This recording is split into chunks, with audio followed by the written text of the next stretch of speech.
So, welcome to the library class. This is based on the work of two people who used to teach this course, Lady Jarvis Kwan, which you hear me bring up a lot, and Lady Kama, and I can't pronounce that last name.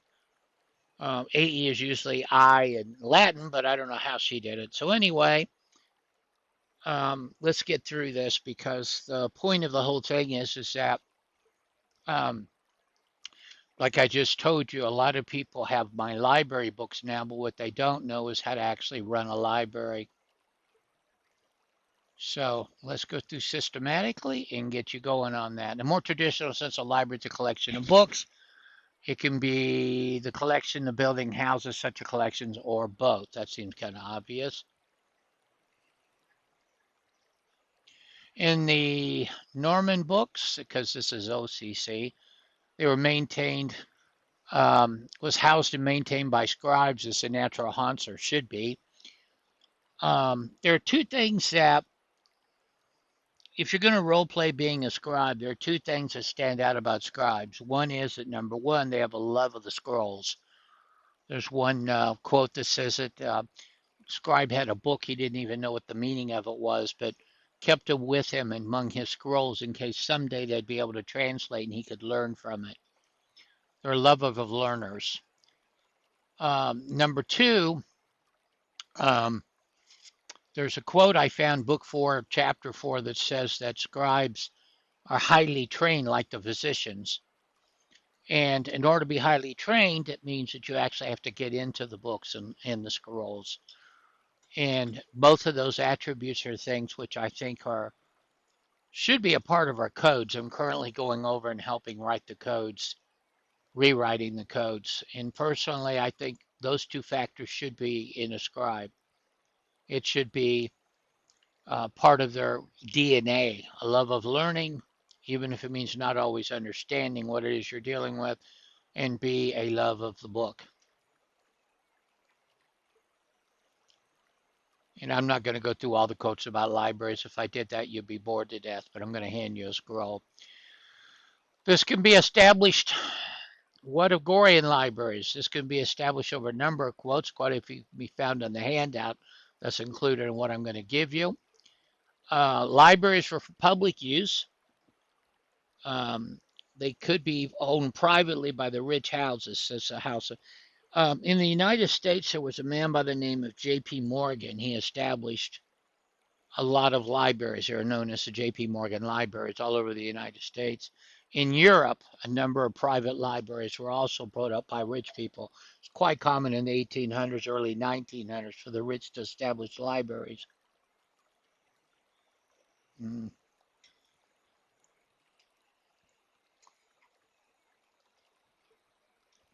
Library of Congress was started very early on. Rich men donated his collection, and that became the foundation of it, which goes to another question. My step grandfather was a friend of David Rockefeller, was quite wealthy in his day, and I got, when he was retiring or about ready to die, he gave away his collection to a number of major libraries and universities. But when I got there, I had the leftovers, but he said, go through my collection, take what you want. The problem is he didn't warn me. I ended up taking home 300 books going back several hundred years because his collection was 5 generations deep. Yeah, all I had was room in a very small car. I was really depressed over that. But I ended up with still 300 books, many of them without copyright. It was before they started copywriting. So in some cases, early 1800s. Um, and so the result is that I ended up with a fairly significant collection of stuff that you normally first editions, Dickens, and everything else, first and second editions of major books. But he was wealthy. He had what was common at the day. His family, five of the members of that family, were in who's who in America, and he his personal library was significant. So that's true in the books of Gore. The rich people had their private libraries, but the cities were quite proud of their libraries. Now, that is vastly missing in Gore today. it's just missing. Libraries are closing, the major ones are gone, which is why 2.5 years ago, me and my slave started a project. Ah, crap. I just accidentally, just a second. Got to close that and reopen it. I accidentally, there we go, deleted something. But my point is that the libraries they were quite proud of in the books of Gore. They were public and accessible. And I have to say, like the library in this particular city, people love them. They walk through them, they read them. It should be comprehensive. It is a mistake. People like handling a book. The other problem with digital libraries in real life is the fact that if anything major happens electronically, I hate to say it, but if there are no books, there'll be no record of our records, basically. A book, you can store that, keep it, hide it. But if it's electronic, it can be blocked, destroyed. An EMP bomb electronically could destroy the devices that can carry them, and essentially you lose all history.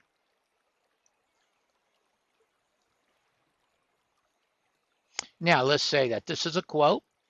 Um, it is said that they hold 1,000 scrolls organized in categories. They're talking about the libraries. The one I gave you last week had over 8,000 scrolls in it. They tend to be open to all castes. That is, most Gorian libraries is a section containing a incredible amount of scrolls pertaining to the techniques, tactics, and strategies of Kasa. In one of the folders I gave you happens to be one on Gorian games. I don't know if you've unpacked it. And then another thing I gave you was particularly how to play Kasa, and then the other game that's real popular in Gore, the beginning book, so you can learn them. So you actually fit a Gorian library. There's a quote that mentions second knowledge types of scrolls that could be found in the library for anyone willing to search. And then going on,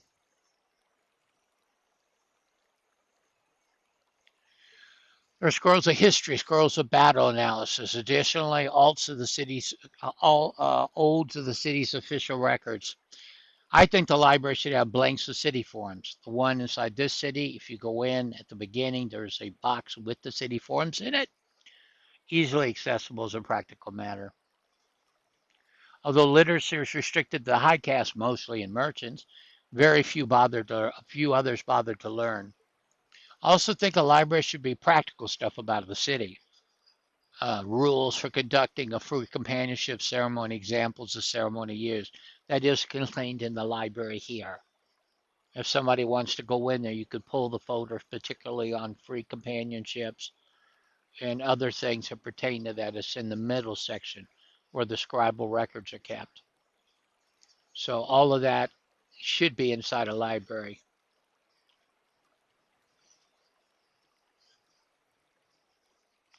Additionally, it would be a good idea for a library to have copies of every legal decision, a history of the city itself. What I do with that, when cities have trials in different places, I write and ask if I could have the notes for the trials and file them under trials. You will find a folder inside this library in Varn that specifically says trials. It's in the scribe section toward the middle before you get to the offices. And what you will find in there is a lot of trials. And as new ones are held that I find out about, I ask for the record. Any trials that I attend, any I hear about are stored. Now, as far as the history of the city itself, there is a city that did that. It's stored in the scribal records below the main library, but all the records of the cast meetings are kept down there.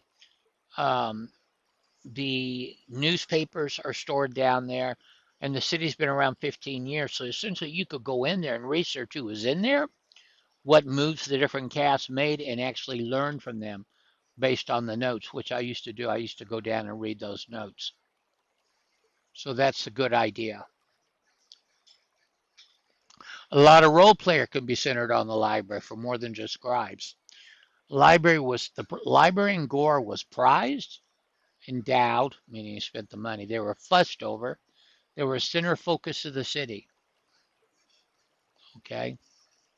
So my point is, we've kind of missed the mark in Second Life Gore by ignoring the libraries. They put up the shelves are empty, which to me is a huge mistake. I just believe that. And I also believe, good example, they even talk about how beautiful the library is from the outside. This is a quote. Look, he said, pointing, there's a library of antitheses. It's beautiful, I said, observing the shaded porticos, the lofty, slim, lofty pillars, the graceful pediments with its friezes. That came out of Kajiro Gore. Even the outsides are committed, which this library here does well. So, what does a librarian do? Let's go through the practical side.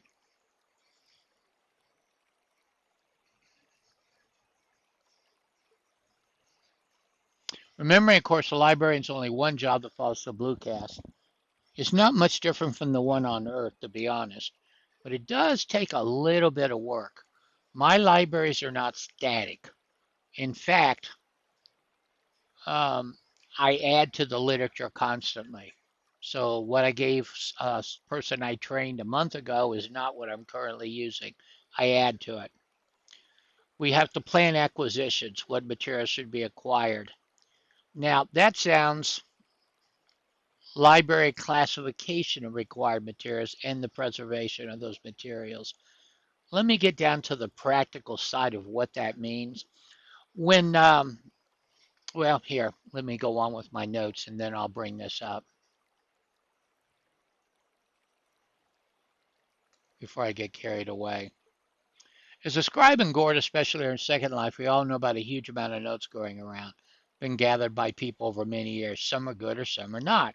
I had access to my library that I gave you has 11 libraries in it combined. We had to decide what not to put in there. We didn't throw everything. Now, there's a difference between an archive, yeah, 11. That's why there's over, it's 8 or 9,000 scrolls. It's hard to tell that because since one box is only one prim, I gave you a one prim box. When you open that box up, though, you're going to find all five casts, then the slaves have got a box, then the subcasts have a box, and then the arts have a box. There's about 6 boxes inside the box I gave you, and that's only 6 prim. But inside those boxes, for instance, the box dealing with physicians has another 6 boxes inside of it. And so does so just the high cast alone, there's 36 boxes. Because each box has at least 6 sub boxes. One of them has 8, if I remember right. So depending on how large you want, how much prim you want to take up, you have to decide if you're going to put out just the 6 major boxes or whether you're going to put out all 36. And there's a way to do that. Um, but yeah, it's 11 libraries combined.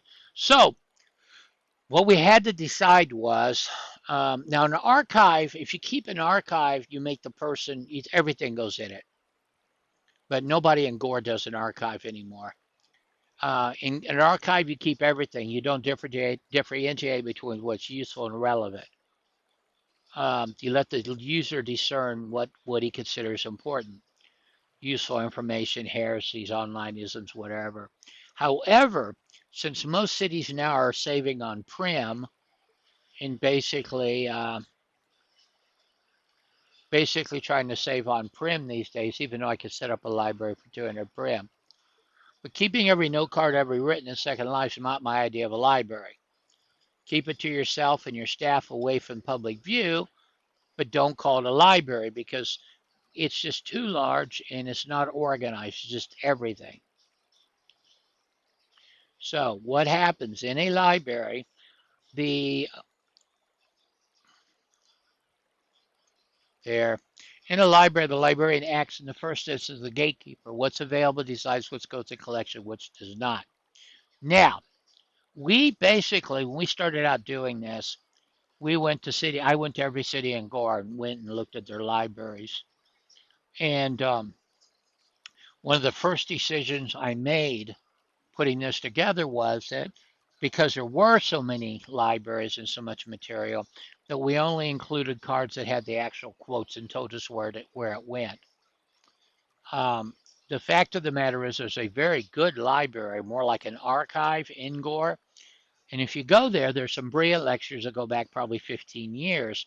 The problem is they talked themselves through it, gave great ideas, and have you no clue where in the hell the Norman books they are.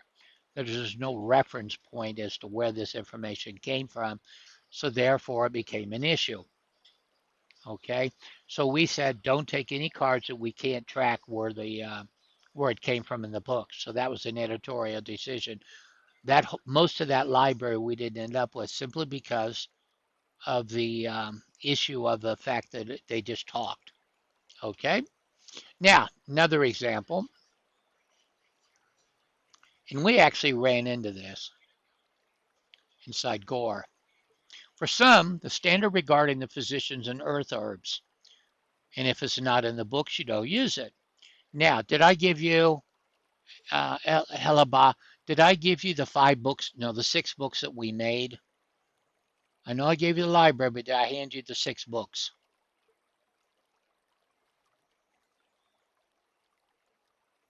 Okay, good. One of those books was a medical herbs book, which we've given to people. Now, one of the problems with that book is some of the herbs in there are from Earth and not from directly from. Um, so what we did in the book was the herbs are listed, but it says plainly in there if it's a Gore herb, it tells you where to find it. If it's from Earth, we tell you what it's used for healing. Yeah, we tell you what, but we don't. We tell you it's from Earth, basically. So the book distinguishes between what's on Earth and what. Now, one of the lead physicians said, "Oh no, we can't use that book." Simply because in the medical establishment, because it has Earth herbs. Well, 2 things. Number one, all the Gorian ones had photographs, quotes, and what it was used for. So that makes it useful.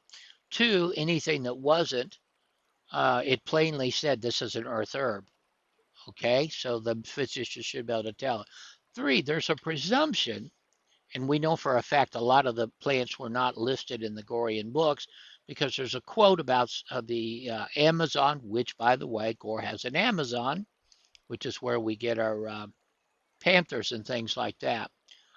Um, the Amazon area had hundreds of plants that had not yet been categorized or found, but we know they're there, and it's brought up by Norman, just like real life Amazon. And sure enough, doctors do go into the Earth Amazon and looks for medicine and things. So they found a lot of those plants are useful. So to say that an Earth girl didn't come to Gore and bring up possible healing herbs would be crazy because they're importing Earth girls every day. Some of them probably were nurses. So the point is, we included both of them. You don't want to use it, don't use it. So, in other words, you take your basic collection, and I know what I just said is heresy, but again, that's a choice issue. You take your basic collection and weed out certain ones. Weed out those that are highly repetitive. If the same concept, I always ask when my slave said, Master, I have a new one here. Do I keep it? And I say, do we have something similar? She'll say, yes. So keep the one that's better. Um, okay. Now, Luther scrolls are brought up, but let's go through that. In my library, I have the Luther scrolls, and there's a good reason for it. If you read the books, the Norman books for yourself, they're a great resource. Did you ever meet Luther, or do you know who he is? Because many are still in Gore that knew Luther.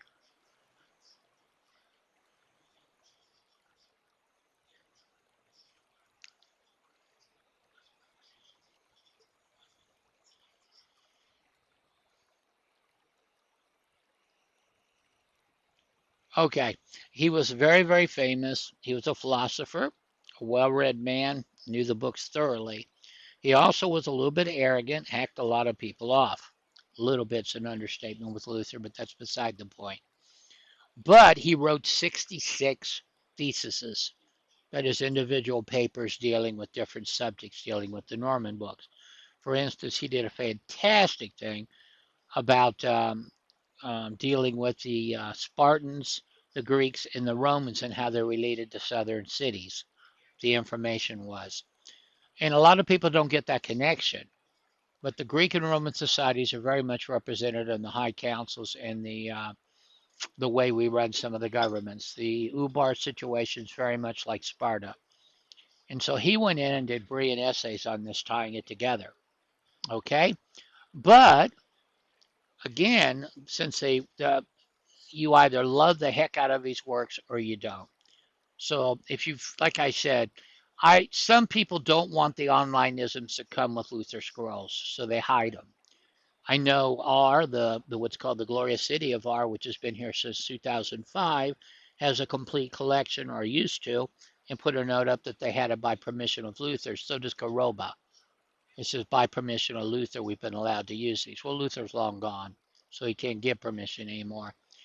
But I do use them because if you do understand the books and you want to get a deep dive into where a lot of this stuff came from, Luther does that well. And is well worth your time. Some people hide the Luther stuff, do it by request, or they just don't have them. People presume because we're scribes we know it all. Huh. I try not to persuade them of this notion. On the other hand, like I said earlier, one of the greatest problems we have is a lot of the scribes don't know it all. They don't study. I personally think it should be in the code of the scribes myself, or they should be a scribe. Copyright. All right. One, I ran into a situation where I was accused of plagiarizing a woman's beginning classes. Now, the irony of this, I found out going through the scrolls that this lady had taken the class that I was teaching back in 2017 herself, and I know because I have the class notes and she's plainly listed at the top of the roster as having been there. So what happened was I was teaching from notes that were actually existed probably about 2017, still around in 2016 when this other scribe took the class. She's a very well-known scribe, and people were teaching her stuff a lot. So my point is that when she heard me teaching, she thought I copied from her. I didn't. I was actually using the original notes of the stuff that taught her. And yeah, she recognized it. She should have. But she did learned it a decade ago. But the point of it was that she accused me of plagiarism, and I had to defend myself in front of an HOC. My point is, let's go through copyright. Copyright law does not prohibit all copying or replication, which is what's called the fair use doctrine.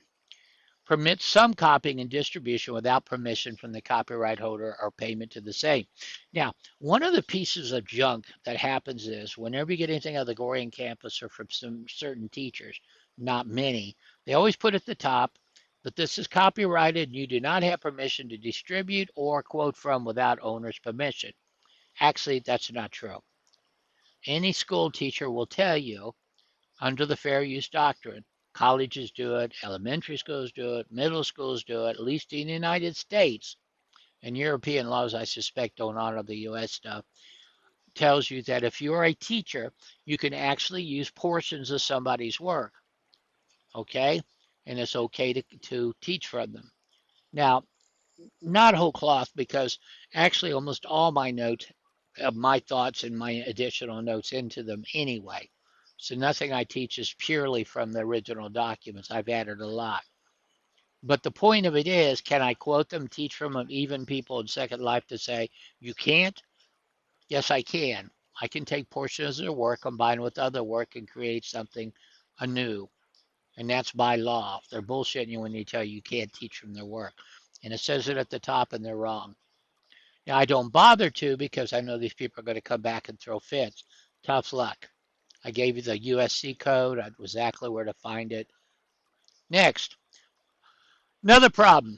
Legal perspective, we can argue the books are on no cards in Second Life are not real, therefore they're not violations. However, a few years ago, and we're talking probably a decade or more, somebody was in the world going to various libraries of Second Life Core, searching for copies of John Norman's work and bringing litigation. Okay? Here's the deal. I never put the books out anymore. However, I gave you a under Calderon Libraries file. I gave you a file called Calderon Library. In there, there is one saying URL, and you can create a box. And if you put that URL Calderon Library link in, when people tap it, it's going to give them the place to go find and read the books for themselves. So you don't have to put the books out, but you can tell people where they can go get the books. And that's how I bypass that. I no longer put out the books, but I do put a link, and you'll find that inside the library over here because you can give the URL.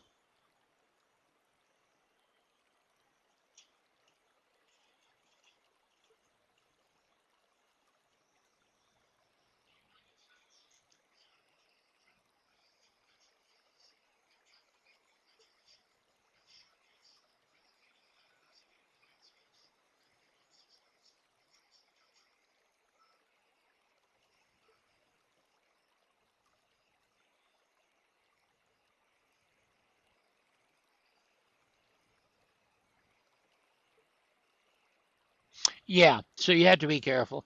Britain, I'm not sure if they honor the U.S. copyrights or not, honestly. But with John Norman, I'm not really worried.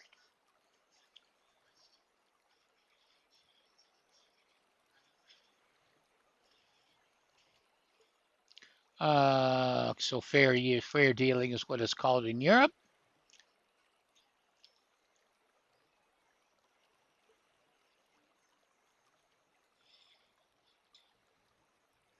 Research, private study, or whatever. The key is where the use is for certain purposes of research or private study, where it's allowed for criticism or review, which is actually what we're doing is private study. So I should be okay here. But like I said, I got criticized, and the honest fact of the matter is I can use parts of it. Um,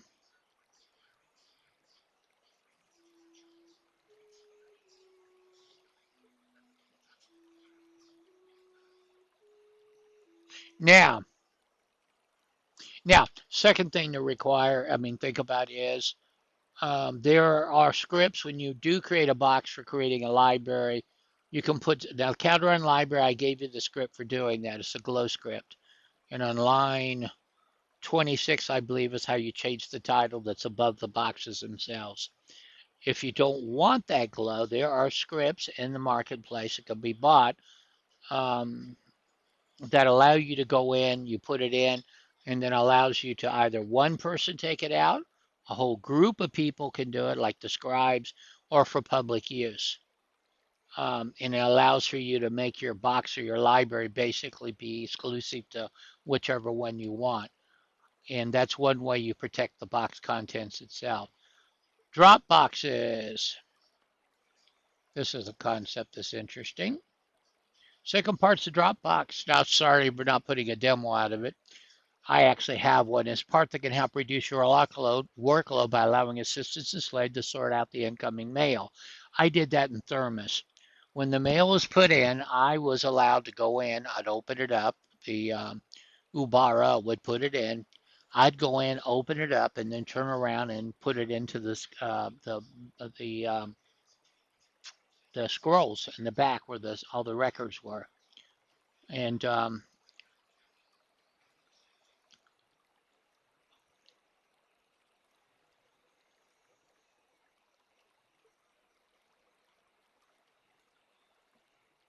now I'm going to go ahead. Get-alls. Pros and cons of get-alls and boxes in the library. Now, I like get-alls, and I'll tell you why, but there are cons to this. My slave, when she went, I'd visited cities in the morning with two slaves, and then I had a slave that was specific to working with me on the library project. That's all she did. She wore a little outfit, and I had a little slave cushion she sat on that brought up a book. And every you saw it, she'd be sitting with her little book reading it. But what she really was doing was working on my scrolls. And it was really cute to see her doing that. But the point was, when I found a city that had a library, I'd bring her over and say, check the library for me. And basically, if she lucked out, she liked the get-offs. What I mean by that, you'd press a button and everything in one shelf would come into her inventory, and then she'd go sort it later. It is hell when you have 35 items in a bookshelf and you've got to push each one individually. So for her, get-offs work. So, and that's a decision you've got to make in your library. However, the pros and cons of get ours, for instance, on New to Gore or Welcome to the City shelves, we'd have multiple cards. It's just easier to grab the whole bundle. The major con against get alls, it does allow somebody to come in, harvest the contents of the library, including the forums. They do not require a need. We already talked about management lists on this note. I forgot to mention earlier, there's a management list for the shelves. Okay, now here's the deal. I personally want people to copy my notes, to copy what we've gathered. So for me, it's no big deal if somebody comes in. I don't know why. Been in libraries where every freaking thing in there is locked down to where you can't take any scrolls. I don't get that. Why in the hell, by the books, the libraries are praised, they were used for the whole city, and yet some cities lock down their whole damn library where you can't even take one card. I personally think A, it's against the spirit of the Gorian books. It totally flat out contradicts the idea that you could walk in and two, it's not for the common man, it's just for the cast or whoever in the city. And that's just not really what's supposed to be happening. That's why all my books that we produce, everything that we do, I make sure that it can be shared with others. Because when I go to dust, I want people to have access, not to have it all locked down. Okay, now, the second reason not to use get-alls are if they have to take one note at a time, people actually come inside the library rather than camming in, touching in, grab everything, and running. They actually look for what they need, they read, they learn, their interest is awakened, and most of all, they spend time as scribes, which is one of the most important things. So there are advantages and disadvantages to the get off card, but you need to decide. Now, there is a quote I'm going to give you, and then I'm going to hand you. And it's an excellent quote. St. Tarnsman of Gore, the love of learning, which can be one of the deepest, most uh, honest of loves. Um, that's what scribes do. They love learning. And I personally think, again, this should be one of the attributes of scribes. One of the deal. They should have a love of learning. So anyway, that ends our class for today. It's actually a short one compared to some of them. But we're going to hit on a totally different topic next week, so I wanted to get this out of the way. We're going to take a curve and get into the beginning of introlection of being a magistrate. Do you have any questions?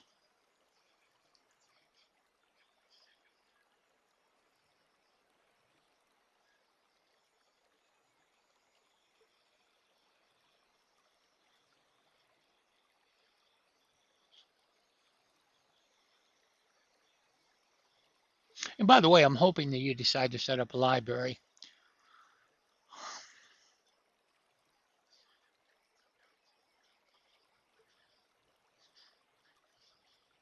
Now, the thing about that is whenever I go to a new lecture, like in Cara, I now have a whole thing on black cast that I've added to my library. Um, Whenever I go to Ankara and there's interesting talks from the merchants, from other casts, I always put it into the library. Library should be organic. What I mean by that is when people give talks on your sim, go collect the notes, even if it's not in your cast. Um, our job is to collect knowledge, put it in a place where other people could learn.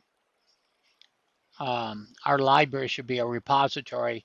If you go into the library I've created, the how to do is in every single cast. It tells you details about how to do it. their codes, everything about them. Those are collected by scribes, but the main thing is the scribes went to the trouble to care about not just the scribe cast, but all of them. So a good scribe librarian should be collecting notes from other cities, their city, and other casts. The idea is to make a place that when people come in, I'm going to give you one other idea that I haven't done yet. I will inside my library. Um, and I have a video library with over 60 videos recorded on all different topics. Warriors are in there, all kinds of stuff. And one of the things you have, if I think I told you that, is a URL. And so what you can do is create inside your library a place where people could go tap. And for those who don't like to read, it's in my profile, by the way. For people who don't like to read, that you can actually go in and research using videos. And there's over 60 videos on all topics dealing with gore. And basically, you can use that because there are people who are illiterate in real life that are in gore. And like I said, using the video link, you can create. Now, I made a comment. There's an object giver inside your boxes. And if you go look at the library here, when you walk through the door to the left and to the right are 5 boxes of languages of Gore, all the major ones, German, Italian, things like that. What we did with those, rather than um, in order to solve a problem, we put the inside those boxes we put the object giver. So when somebody tabs those, it automatically puts in their inventory the 6 boxes, the 6 major boxes of all the categories. So they get those, but it's going to be in French, German, Italian, whatever language they need. But to accomplish not having to res whole libraries in foreign languages, we put a object giver, so all they had to do is tap it, and out would come the boxes they need to make libraries in their own languages. That's a way around. Let's say you only have 200 prim for your home library for the sim. I would just take the, for instance, the warrior box, dealing with warriors, go in inside the contents and put the object giver inside the contents. Then when people tap it, rather than getting the 6 boxes that are subcategories of the warriors, excuse me, instead of getting all of the scrolls in there, they'd get the 6 boxes that belong to the warriors. And that way you have one prim for 6 boxes. And same way with the physicians. I think they have 8 boxes, by the way. So when you pull out the physician's box, put it on the ground, go to contents, put in the object giver for the Calderon library. And then when people tap it, they get all 8 boxes in their inventory. They have the physician's material, but you're only giving one prim to put all the physician's library out. Now that means that, let's say physicians alone, there's probably 150 scrolls, but it's costing you one prim to put it out. So if I'm told, for instance, I only have a 200 prim for a library, I'm going to pick which ones I'm going to break down. That is, which ones I'm going to actually put out. And then I'm going to go ahead for the ones that I want to consolidate because there's too many scrolls. And I'll put an object giver into the main box. And then people will get the contents, but they don't have to, let's say, for instance, lowcast. If you go look, I have probably, good Lord, probably 30, 40 items just on the lowcast. So I would have one box on that, put object giver in, and then people can get the whole box rather than, and it'll save you a lot of prim. So use an object giver script rather than a normal library script, and that'll save you prim on building your library. One of those in the contents for each box you're going to use, and then it'll give the boxes inside the box, if that makes any sense. Do you understand?